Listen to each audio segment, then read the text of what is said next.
Hey guys, Richie here. In this video, we're going to take a look at how I package my completed models when I sell them online and get them across the country, fingers crossed, with minimal damages. So let's go ahead and get started.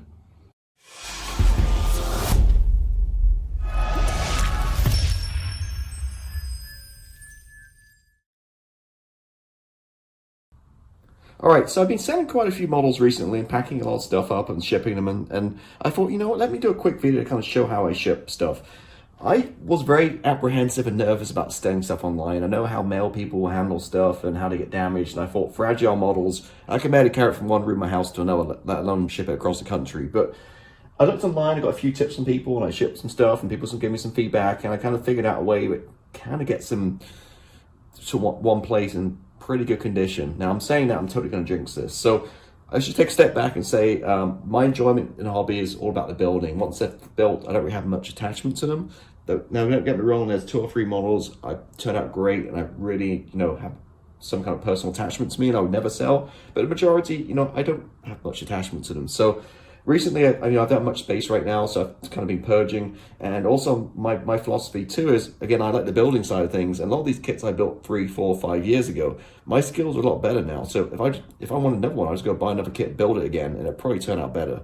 So this happens to be a giant one. This is a MiG-31 and 48 scale, which is actually huge. So I've got a giant box, and I kind of show you kind of a little bit what I'm doing. So what the groundbreaking thing I use for packing material, which works pretty good for, is polyfill or fiber fill. So I go to my local craft store, like a Hobby Lobby, and it's $2.99 a bag. And I thought, ooh, it's kind of expensive, but if you send a kit, for a couple $100 or whatever, it's not that bad. And actually, this is a big box, so it's going to use a lot. But typically, for your average 48 scale kit, like a Hornet or something, you're getting about 3 kits out of 1 bag of these. You're also using a lot smaller box. So I've got a nice strong box. And you want it, an inch or 2 bigger each dimensional than the aircraft itself. So this is obviously a big aircraft, giant box. What I do is I throw some of those like cushion pads on the bottom, and then what I basically do now is I just fill the whole thing with fiber fill, and it kind of cradles it and kind of holds it in place. So it's pretty densely packed in this. So I'm just going to take it out, and actually probably need to go store and buy another bag because I'm not sure I have enough. But what I'm going to start is I'm just going to kind of spread it out. And to the ends, and then I'm going to lay the aircraft in, and then I'm going to kind of fill around it. So I'm making basically a bed with this fiber fill. This is basically, so if you don't know what it is, it's basically, if you make stuffed toys like teddy bears and stuff, that's what goes inside them. That's what it is, what fiber fill is. And just kind of rest it, it's like a cloud pillow. And actually, I just want to lower it down a little bit maybe, because I'm just looking at height in the back. There we go, that's a little bit better, I think. I'm just nervous it was too high, close to the top of the tail. So, resting in that bed of stuff, and then just gonna fill all around it, underneath it.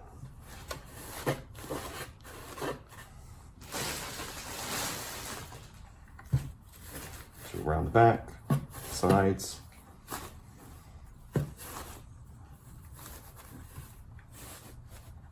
Making sure it's all kind of quite in there tight as well, so it's not going to move around. So again, I'm always out of the bag. I need to go to the store and buy another bag. But then what I'm going to do is then I'm just going to fill the whole thing on top of it, and then it's in that giant kind of cloud of fiber fill.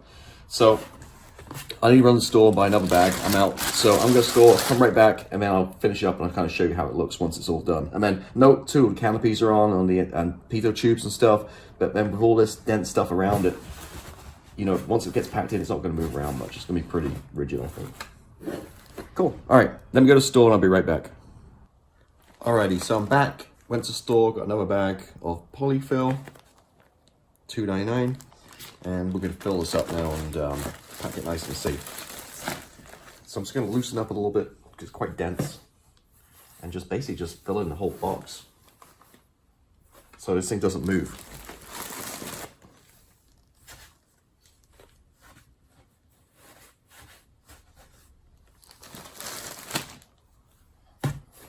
I'm making sure around the edges it's all packed tight as well, so it's not going to move around.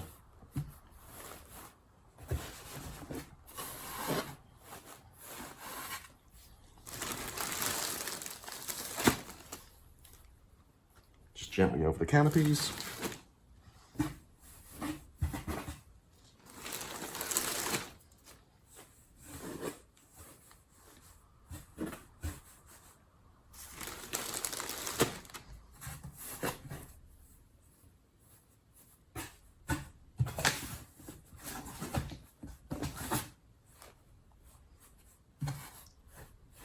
Okay, I think we're good. I'm giving a little shake, make sure it's not moving. It isn't. Packed a little bit higher, so when I close it up, it's going to push it down.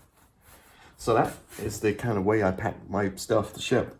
Fingers crossed it does get in one piece. I do always use full insurance as well, and normally USPS are pretty good about doing damage claims and stuff on this kind of thing. But yeah, basically just using a ton of fiber fill. I'm just going to seal this box up, and fingers crossed this will get to its home. And there you go. So again, it's a short little video just kind of showing you how I pack up my models for shipping. Hope you enjoyed this one. If so, I'll see you next time. Thanks for watching. Bye.